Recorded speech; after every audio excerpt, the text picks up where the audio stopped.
Hey everyone, my name is Zhanwen Xin. I'm a fourth year PhD student working in Polytechnic Montreal. In today's presentation, I'm going to present a new anomaly detection method in time series by using residual stationarity and intervention within the framework of state-space model. This work has been published in the journal called Advanced Engineering Informatics with Professor Guli. Let's get right into it. So first of all, why we are interested in detecting anomaly in time series? It is because in real life, when abnormal events happen, if measurements are available, we can process these measurements and detect the anomaly in the data. And the anomaly in the data could reflect what's happening in real life. For example, this is the measurement from one of the dams in Quebec, Canada. In 2010, there was an intervention on the footbridge support in this dam.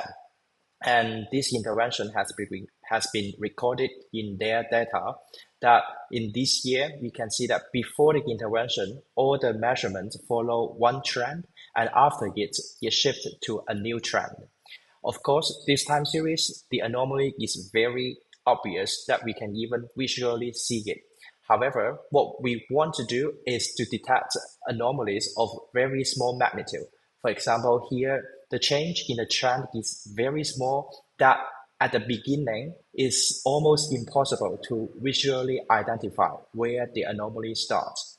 This is challenging because the baseline change is much smaller than the magnitude of the periodicity and the measurement average. To detect such an anomaly, we can use one of the existing methods called switching Kalman filter, and it can do online decomposition. On the same time series, it can decompose our measurements into level expressed in a blue line and estimates the trend of it and also the residual. And it can also do online anomaly detection by quantifying the probability of anomaly plotted in the last row. However, before the increase of the probability of anomaly, we can see that there is a drift in the residual term. So if we can leverage this drift, we can have an even enhanced anomaly detection method by detecting this change of regime much faster. And we can also see that it showed a slow adaptation after the detection, that the trend does not converge to a new value. We don't know what the new trend is. And another limitation of SKF is that the hyperparameters of it are not interpretable, and we have to rely on grid search or optimization to find these hyperparameters. In this study, we propose a new method called Residual Stationary Intervention, RSI, which leverage the residual drift as a feature to enhance detection and apply intervention in order to maintain the stationarity of the residual.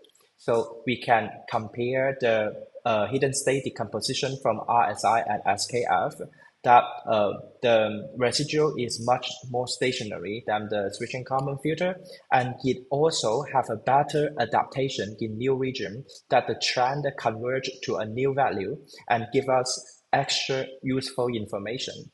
And the detection of it is also much earlier than the SKF compared to the same intervention that we just saw in the previous slide. So in this presentation, we will go through the Kalman filter, which is the foundation of both RSI and switching Kalman filter, followed by the methodology of the RSI method. We will see the test of RSI. Also, we compare its performance with 5 other methods. And at the end, I will wrap up this presentation. Okay, so this session is to introduce the Kalman filter. For those who knows Kalman filter, you can skip this session and move to the next methodology part. And the Kalman filter include 2 steps, a prediction step and a update step. The prediction step is defined by 2 models. the first one is the transition model expressed by the first equation here. It transitions our knowledge of our hidden state X from the last time step through a transition matrix plus the process error of it. And we will get the hidden state at the current time step. And in the observation model, we will project our hidden state through the observation model with the observation error to the observation itself. So at the end of the prediction step, we would have the prediction of the hidden state as well as the observation. And typically, they are modeled by Gaussian distribution.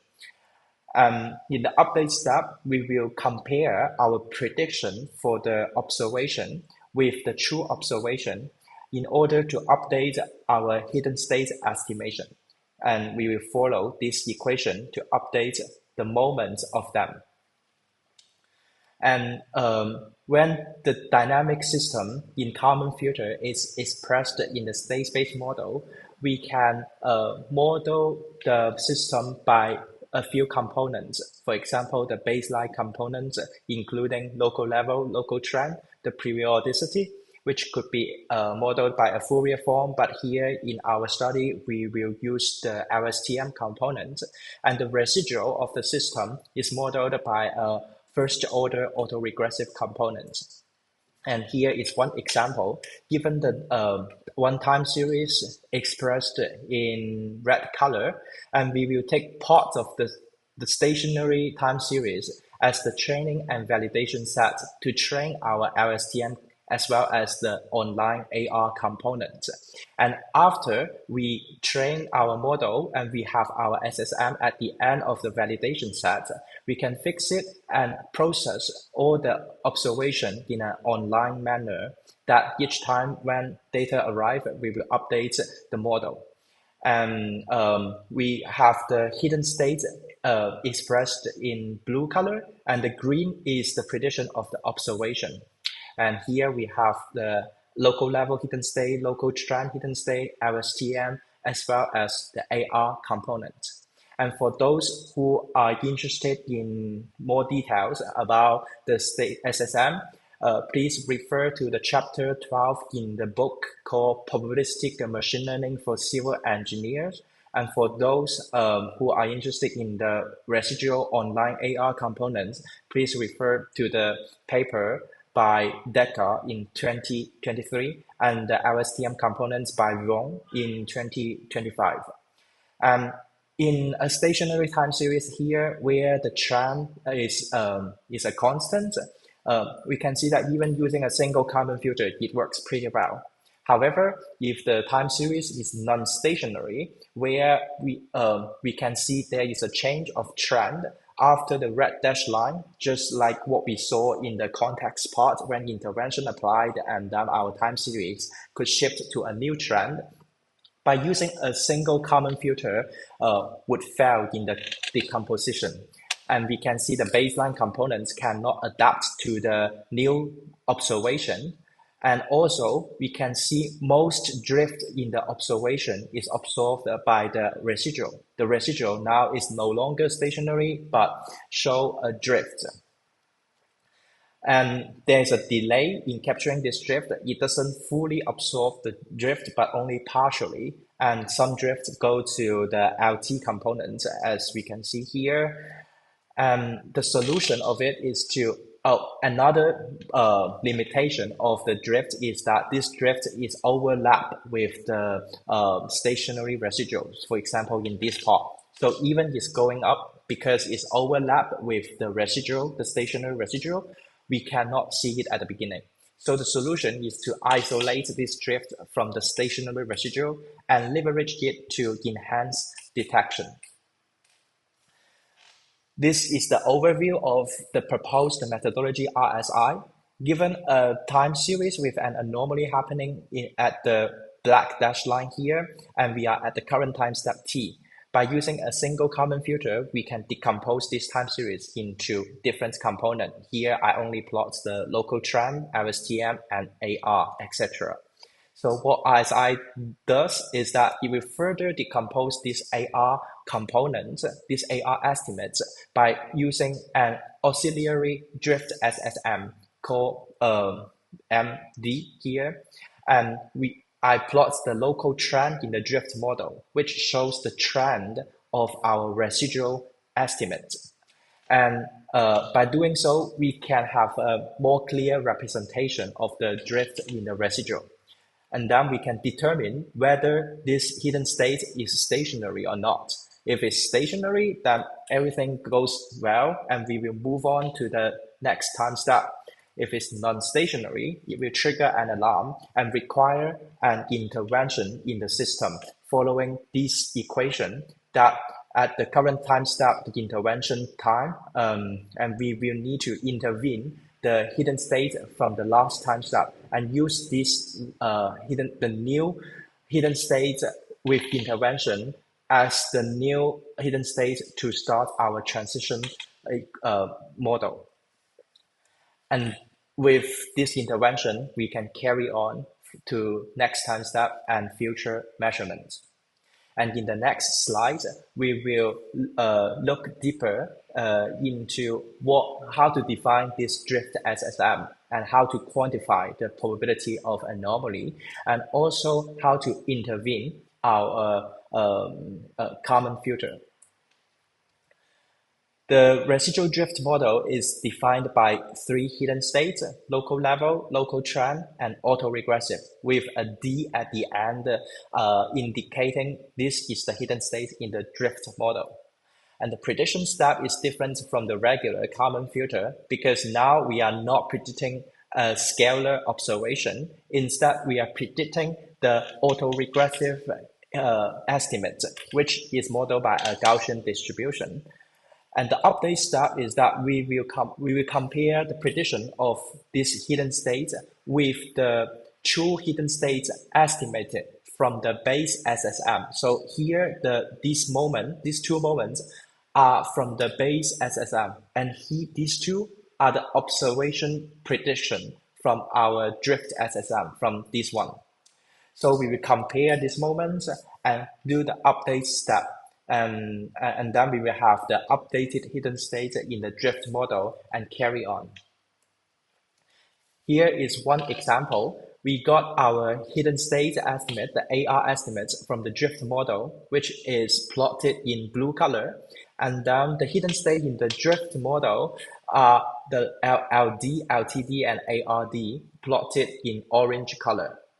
And we can see the decomposition of a hidden state from the base model.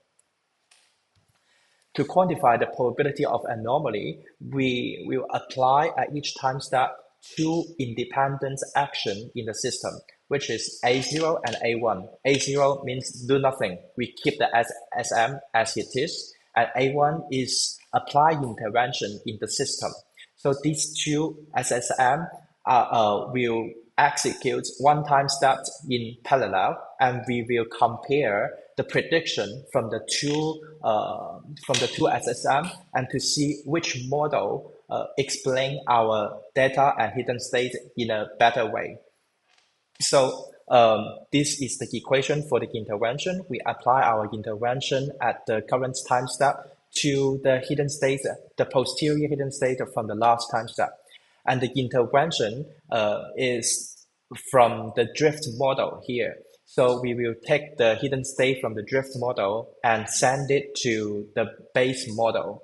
Because as we saw, the drift is partially absorbed by the residual, and the baseline in the base model doesn't follow the measurements in the new region. This is why we need to send the drift absorbed by the residual to the baseline component where the drift should stay in.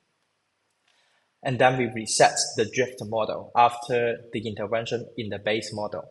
And specifically, this is how we apply the intervention. we will take the hidden state of LLD and LTD and send it to the local level and local trend hidden state in the base model and use it as a new hidden state with intervention.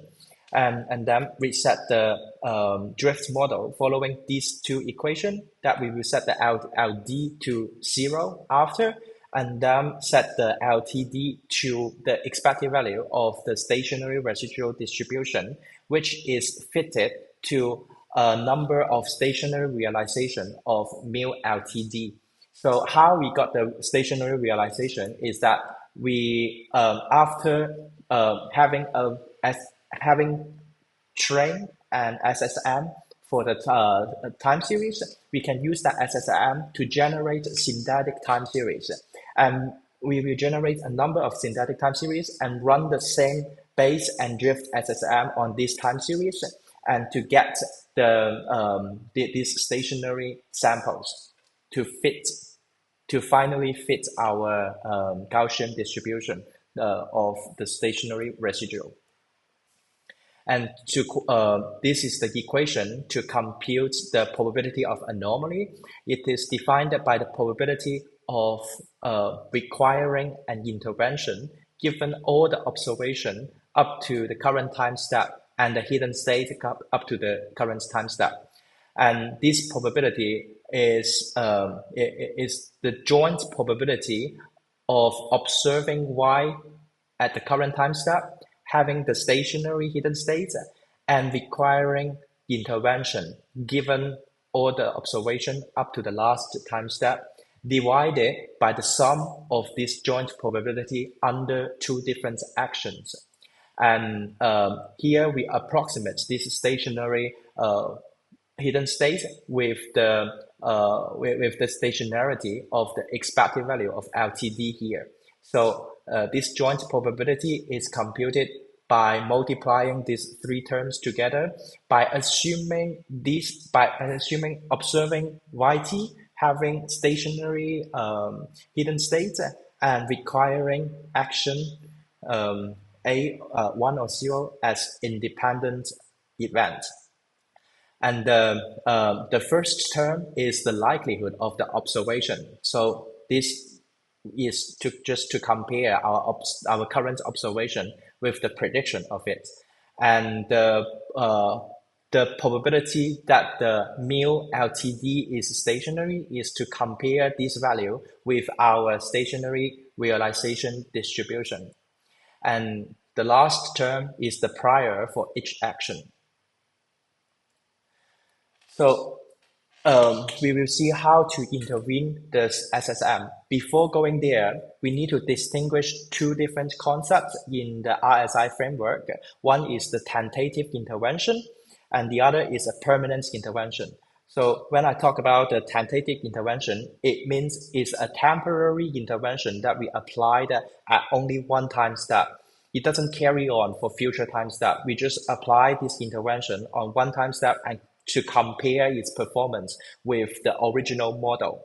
And to use this, we ran experience, and by using the intervention from the drift model is enough to quantify the probability of anomaly at each time step.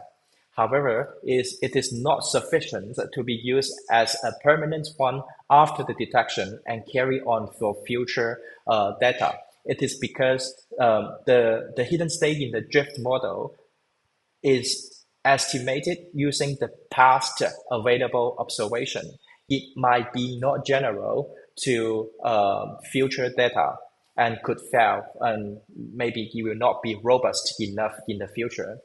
And the second reason of it is that the LTD only partially capture the drift with delay.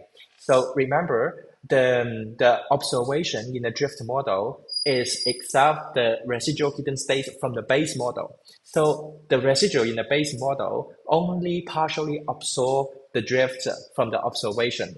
And in the drift model, we might also have a lag between this LTD and the AR estimate. So there could be two lags there. And to overcome this limitation, we adopt a BNN prediction as our permanent intervention.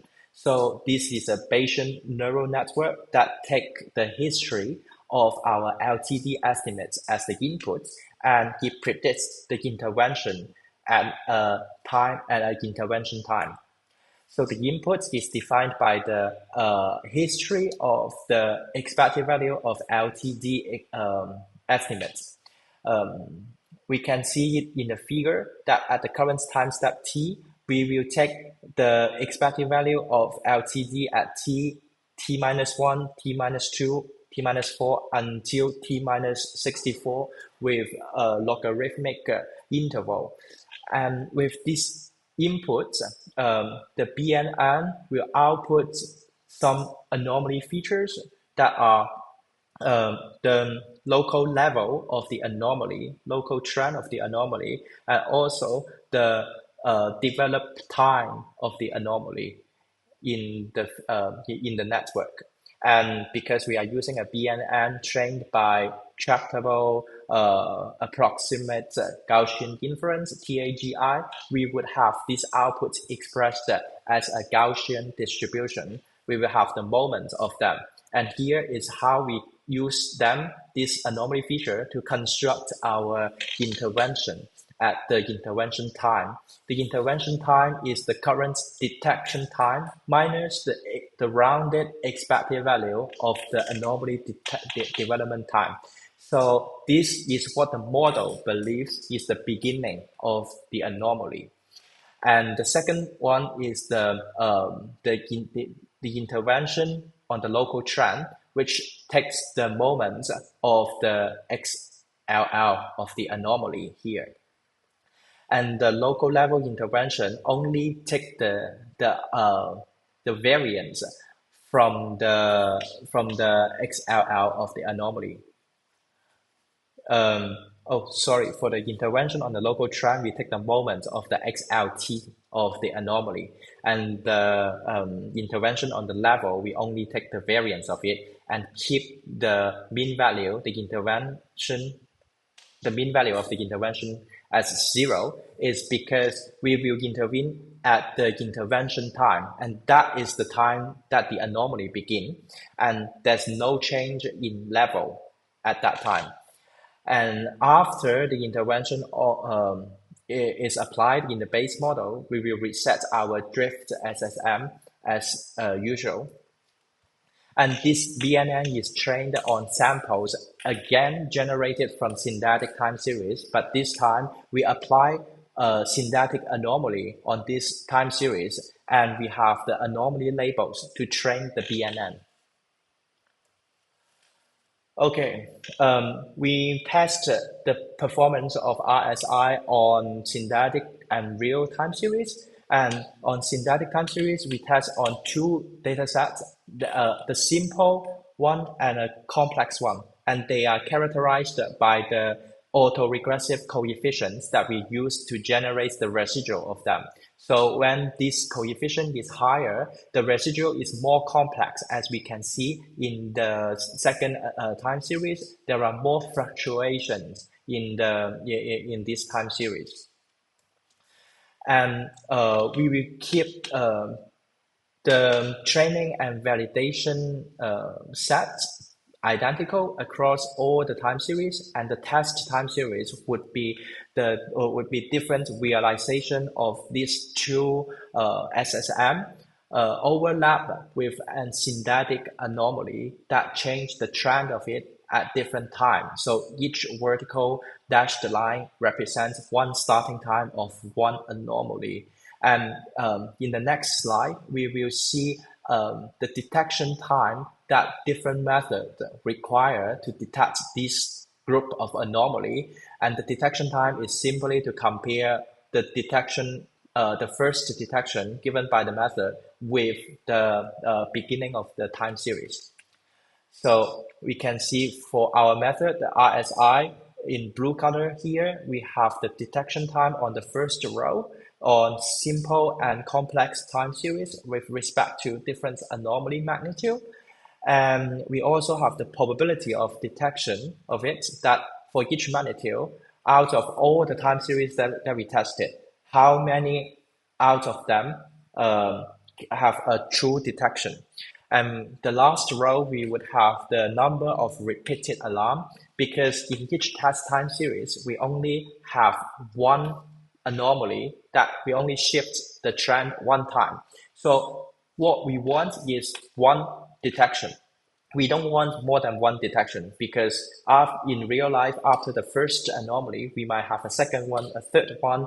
And if a method that is not robust enough or not adapt well enough to the new regime, it might keep triggering different alarms, and it makes the detection of the subsequent alarm meaningless. We don't know if that is a repeated alarm from the first anomaly or it is a detection of the second one. So this is a metric showing how well a method adapts to the new regime. So on the right side, we have the false alarm rate of the RSI. It is very low, almost zero on the simple time series dataset, and 1.26 false alarm per 10 years on the complex time series. And next, we have the SKF results plotted in orange here. And we can see the SKF require a longer detection time with respect to the same anomaly magnitude, and also a lower detection probability with more repeated alarms. And in terms of false alarm rate, it is slightly higher on the simple time series and slightly lower on the complex time series. And for matrix profile, the detectability of it is similar to RSI. However, we can see that it triggers so many repeated alarms after the first anomaly, which means that it doesn't adapt well after the first detection. And it's the same case for the complex time series. In terms of false alarm rate, it's good on simple time series, but the false alarm is it reaches almost 9 false alarm per 10 years. And we also have the performance of Profit, which is usually used as an offline method to fit a parametric regression model on the measurements that are available.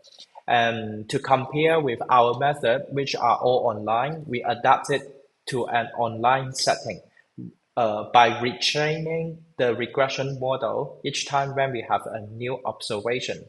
And by doing so, it can be processed online, but also it is crazily computationally expensive. And we can look at its detection here is not as high as SKF on both time series, simple and complex data sets, even though it has false alarm rate 0, but the detectability is not as good as the other method. And at the end, we also compare our method with 2 deep learning models called LSTM-ED and Trend-AD, and they are not as good.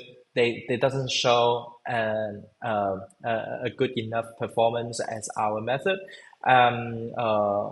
with a pretty high repeated alarm and also a high false alarm rate for Trend-AD on both time series datasets. We also test this method on real time series measured on dams in Canada. So we test them on 10 real time series. They are all normalized here. And however, it's tricky dealing with real time series because we have limited anomaly label on the real time series. That is hard to compare the detection from a method with a true anomaly, just because we don't have anomaly label in real life. We only have limited one. And what we did is that we detrain our time series, we remove the baseline estimation, which is done by using the offline Profit library. And after removing the baseline of it, after detraining, we have this 10 time series that are relatively more stationary compared to the original one. And then we can apply synthetic anomaly on this stationary time series. And by doing so, we would have the anomaly label and compare the detection of different methods with these true labels. And this page shows the result, same on the result of detection time, probability of detection, and the number of repeated alarm. And this is where the RSI is, and SKF, consistent with our result on the synthetic time series. It requires a longer detection time with a lower detection probability and higher number of repeated alarms. And the matrix profile is slightly better in terms of detectability compared to SKF, but not as good as RSI, with a much higher repeated alarm after the first detection. And ProFit is similar to SKF on the probability of detection and slightly better on the detection time. And it also shows lower repeated alarm than SKF, but they are all they are all not as good as RSI. And at the end, we have the two deep learning models that they don't show superior detectability than our method, but with a much higher repeated alarm. After the verification on the detrended time series, we run this method on the original raw real-time series again, just to validate our conclusion from the verification on detrended time series. So on the first real-time series, we have we have a confirmed label. We have the true label confirmed by DAM engineers. It is the same time series that we see in the contact spot. That on the first anomaly, the intervention on the DAM, we can see RSI is the first method to detect this anomaly, followed by ProFit and TrendAD and LSTM-ED, as well as SKF and matrix profile miss this anomaly. And we can see the same tendency as in the verification part, that LSTM, ED, and TrendAD might show good detectability, but it keep triggering alarm after the detection, showing poor adaptation capability, and makes the subsequent anomaly meaningless. Even though it has detection here, but this detection is from the poor adaptation from the first detection instead of detecting the second anomaly. And on the second time series, we don't have the real labels, and we mimic the same tendency as how the engineers label their anomalies in the time series. We manually fit the baseline of the time series, and we estimate where the trend change, and we label them. We label this intersection of different trend as an anomaly in gray color. And for this time series, SKF is the first method to detect, followed by RSI, ProFit, and matrix profile, TrendAD, and LSTM-ED. On the third time series, here ProFit is the one with the best performance, that it can detect these three anomalies that we identify manually. Even for the first anomaly, it is faster than RSI. However, as I said in the previous page, that even ProFit sometimes can show good detectability. It is very computationally expensive when processing the data online. These three time series are the most representative one out of all the experiments that we do, and we also follow the same process and evaluates their performance on 7 other real-time series. And for the detailed analysis of it, please refer to our paper. To wrap up this presentation, RSI has a better performance on both synthetic and real-time series by detecting anomaly of smaller magnitude with shorter detection time and higher probability.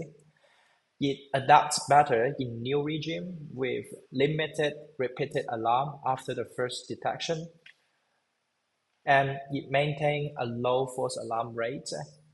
And last but not least, the intervention model in RSI opened several promising avenues for future research.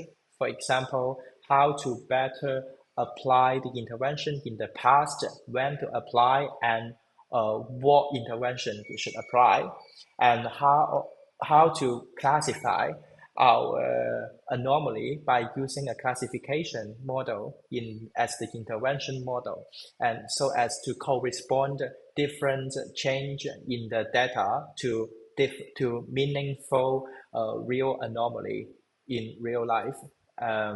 And these interesting topics will be kept in our future work. This is the end of the presentation. Thank you for your attention.